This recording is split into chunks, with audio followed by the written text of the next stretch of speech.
Muslim ಬಂಧುಗಳಲ್ಲಿ ಹೆಚ್ಚು ಮಕ್ಕಳನ್ನ ಮೊದಲು ಎಜುಕೇಶನ್ ಕಳಿಸೋದಕ್ಕೆ ಸ್ವಲ್ಪ ಹಿಂದೆ ಮುಂದೆ ನೋಡ್ತಾ ಇದ್ದಾರೆ. ಈಗ ಹೆಚ್ಚಿನ ಪ್ರಮಾಣದಲ್ಲಿ ಮಕ್ಕಳನ್ನ ಓದಿಸ್ಬೇಕು, ಅದು ವಿಶೇಷವಾಗಿ ಹೆಣ್ಮಕ್ಳನ್ನ ಕೂಡ ಓದಿಸ್ಬೇಕು ಅಂತೇಳಿ ಈಗ ಪ್ರಯತ್ನ ಜಾಸ್ತಿ ಆಗಿದೆ.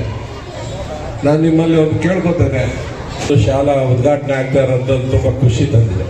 ಅದ್ರ ಜೊತೆಗೆ BO ಮೇಡಮ್ ಅವರು ಒಟ್ಟಿಗೆ ಕೂಡ ಚರ್ಚೆ ಮಾಡ್ತಾ ಇದ್ವಿ. ಇಲ್ಲಿ ಮುಂದಿನ ದಿನಗಳಲ್ಲಿ ಹೈಸ್ಕೂಲ್ ಆಗಬೇಕಾಗಿದೆ. ಅದಕ್ಕಿಂತ ಮುಂಚೆ ಒಂದು ಸ್ವಲ್ಪ ಟೀಚರ್ಸ್, ಯಾರು ಉರ್ದು ಗೊತ್ತಿರೋಂಥ ಟೀಚರ್ಸ್ ಹೆಚ್ಚಿನ ರೀತಿಯಲ್ಲಿ ಈ ಶಾಲೆಗೆ ಬೇಕಾಗಿದೆ. ಅದಕ್ಕೂ ಕೂಡ ನಾಳೆನೇ ನಾನು ಅವರಿಗೆ ಲೆಟರ್ನ ಬರೀತಾನೆ, ಮತ್ತೆ ಸಂಬಂಧಪಟ್ಟವರಿಗೆ ಆ ಒಂದು ಕಾಗದ ಪತ್ರವನ್ನು ಸೇರಿಸುವಂಥ ಕೆಲಸವನ್ನು ಮಾಡೋಣ. ನಾವೆಲ್ಲ ಒಟ್ಟಿಗೆ ಸೇರಿ ಈ ಶಾಲೆಯ ಒಂದು ಸಮಗ್ರ ಅಭಿವೃದ್ಧಿಗೆ ಪ್ರಯತ್ನವನ್ನು ಮಾಡೋಣ. ಮತ್ತು ಇನ್ನೂ ಯಾರಾದರೂ ಪ್ರೈವೇಟ್ ಸ್ಕೂಲಲ್ಲಿ ಪಾಠ ಮಾಡ್ತಾರಂತ ಉರ್ದು ಟೀಚರ್ಸ್ ಇದ್ರೂ ಕೂಡ ಅವ್ರನ್ನೂ ಕೂಡ ನಾವು ಒಂದು 2 ಅವರ್ 3 ಅವರ್ ಬಂದು ಪಾಠ ಮಾಡಲಿಕ್ಕೂ ಕೂಡ ಕೇಳ್ಕೋಬಹುದು. ಆ ರೀತಿಯಾಗಿ ಈ ಮಕ್ಕಳಿಗೆ ಹೆಚ್ಚು ಎಜುಕೇಶನ್ ಸಿಗೋ ರೀತಿಯಲ್ಲಿ ನಾವೆಲ್ಲ ಸೇರಿ ಮಾಡೋಣ. ಈ ಸಾಂಘಿಕ ಪ್ರಯತ್ನದಿಂದ ಇವತ್ತು ಈ ಶಾಲೆ ನಿರ್ಮಾಣ ಆಗಿದೆ. ನಿಮ್ಮೆಲ್ಲರಿಗೂ ಕೂಡ ನಾನು ಮತ್ತೊಮ್ಮೆ ಜೋರಾದ ಚಪ್ಪಾಳೆಯೊಂದಿಗೆ ಅಭಿನಂದನೆ ಹೇಳೋಣ. ಈ ಭಾಗದ ಜನಕ್ಕೆ ಉಪಯೋಗ ಆಗಲಿ ಅಂತ ಈ ಸಂದರ್ಭದಲ್ಲಿ ಹೇಳ್ತೇನೆ. ನಾವು ಇಲ್ಲಿ ಸ್ಯಾನಿಟರಿ ಮತ್ತೆ ಎಲ್ಲವನ್ನ ಮಾಡಿ ರಸ್ತೆ ಹಾಕ್ಬೇಕು ಅಂದ್ಕೊಂಡಿದ್ವಿ. ಆದರೆ ಉರ್ದು ಶಾಲೆ ಬೇಗ ಓಪನ್ ಆಗ್ತಾ ಇದೆ ಅಂತೇಳಿ ಕಳೆದ 3-4 ದಿನದಿಂದ ನಾವು ಇಲ್ಲಿ ಕಾಂಕ್ರೀಟ್ ಅನ್ನು ಹಾಕಿದ್ದೇವೆ.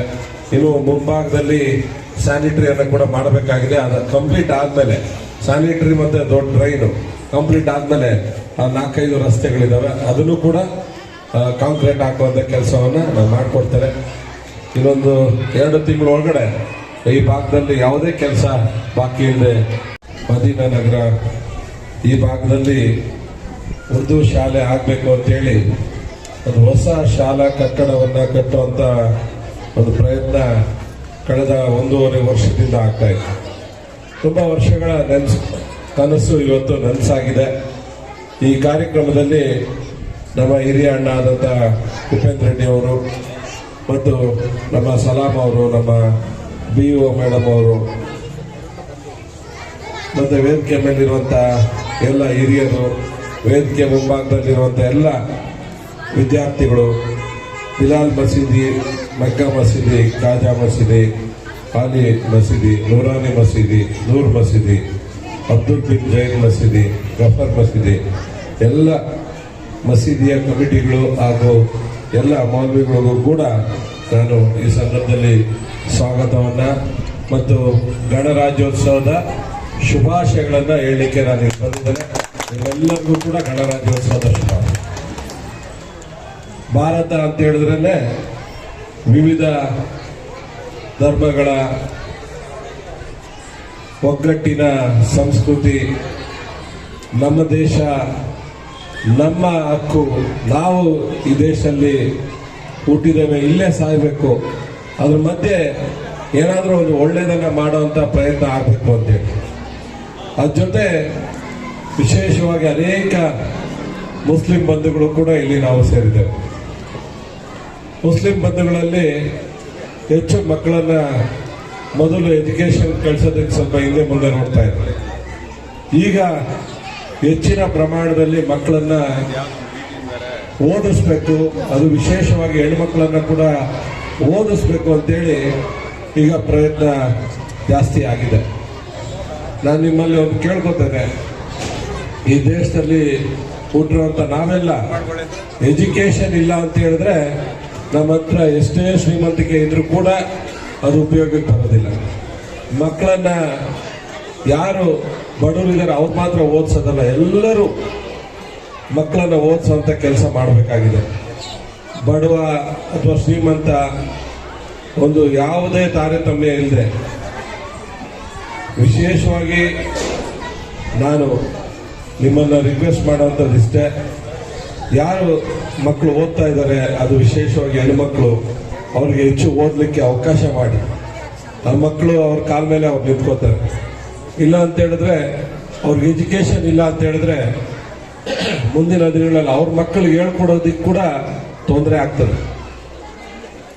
ಇವತ್ತು ಈ ಒಂದು ಶಾಲಾ ನಿರ್ಮಾಣದ ಹಿಂದೆ ನಮ್ಮ ಸಲಾಂ ಅವರು, ಕುಪ್ಪಣ್ಣ ಅವರು, ನಮ್ಮ ಮಸೀದಿಯ ಎಲ್ಲ ಹಿರಿಯರು, ಈ ಭಾಗದ ಜನ, ನಾನು ಎಲ್ಲರೂ ಕೂಡ ಒಟ್ಟುಗೂಡಿ ಈ ಶಾಲೆ ನಿರ್ಮಾಣ ಮಾಡಬೇಕು ಅಂತ ತುಂಬಾ ದಿನಗಳ ಒಂದು ಕನಸು ಇವತ್ತು ನನಸಾಗಿದೆ.